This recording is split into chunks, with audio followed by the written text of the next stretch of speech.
People often recommend visualization before a big performance, but how should one visualize exactly and in what order? Pelé is one of the biggest, best football players of all time, a football legend from Brazil, and he actually shared exactly how he visualized before each game to put himself in the best mental state possible. Here are the 4 things in order that Pelé did before every single game. So what he did first was, an hour or so before the game, he would go into a quiet corner in the locker room by himself and put a towel over his head, completely by himself. He just did this so that he can completely relax, and because his eyes were covered, he can visualize better. Just like now I have this bright light in my eyes. Even if I close my eyes, I can still see the light through, and it's a bit harder to visualize. When it's completely dark, then my brain can create the images better. So that's what he did. He put a towel over his head so that he can visualize better, and he calmed down. Then, once he was completely relaxed, he now started visualizing. And what he did was,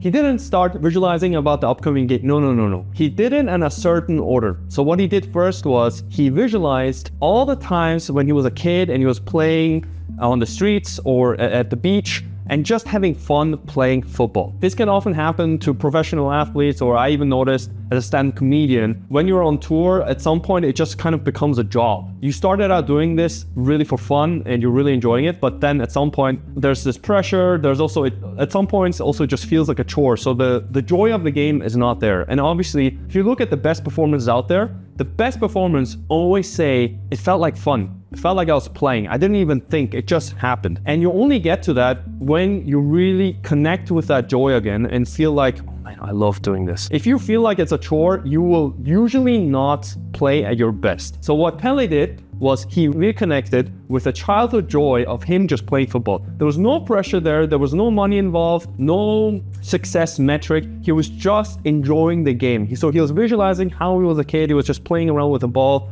and with his friends, just having fun. Then, when he was already starting this joy and fun, he moved on to number 3. What he did was, he now visualized and remembered all the times he did so well. He performed so well in all the games, in the professional games, how he was scoring goals, how he was dribbling past defenders. He would visualize how it was to play in the stadium. And he did this to build up his confidence. He saw all the successes he's had already. He told his self-conscious, his self-image, hey, I'm someone who can do this and I'm really good at this. And then when he already is on a high, now he moved on to future pacing. He's now visualizing the upcoming match. So now he would visualize how he's going to be in the stadium. He already hears the stadium. He tries to use as many, not only seeing it in his mind's eye, but also trying to hear the people in the stands in the stadium, hearing the noise, feeling just his footsteps, how he's walking there, smelling the grass, whatever sense he can use, he would incorporate. And he would try to really vividly, mentally rehearse the upcoming match, how he's gonna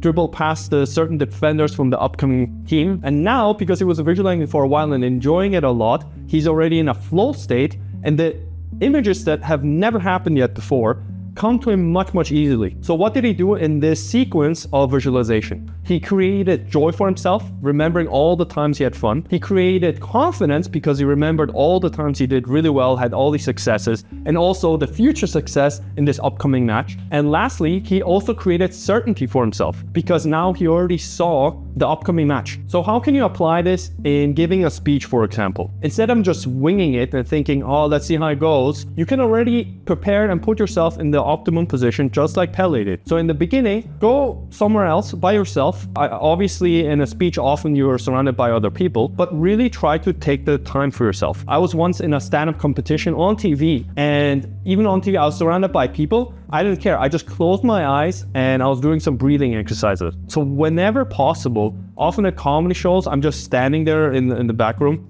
Comedians are around me, but I just close my eyes and I just take the time for myself. It looks weird for others, but just do it. It really helps. It really helps in performance. It really helps you connect with your own images. If you've not given a speech before, try to remember how you were hanging out with friends and being social. That's also a form of speaking. And just try to reconnect with that feeling. Hey, I was having so much fun with this person, or on stage, I was crushing it. I was really enjoying myself up there giving this speech. So now you start building up this joy and excitement in yourself. Next, remember the successes. Remember the times, oh man, I gave this speech so well. I got this promotion. I got this I made this sale, I got these compliments, I earned this money, whatever it is, remember the times you really did it well. And now, lastly, visualize how you're gonna do up there in this upcoming speech. How you're gonna stand there, how are you gonna look the people in the eye, how you're standing there really confidently and really having fun. You're a complete master of your subject and you're gonna give a great speech and blow everyone away. Just try to visualize this. Again, this is no guaranteed success, you're gonna crush it on stage. However, you are guaranteeing that you will perform better than if you're just sitting there and waiting and then, oh, it's my turn? Oh, okay. Just do this and see for yourself how this really improves your performance. While you take the time for yourself and close your eyes, what you can also do to calm yourself down are breathing exercises. That's what I usually do. If you want to also learn these techniques by Navy SEALs, check out this video.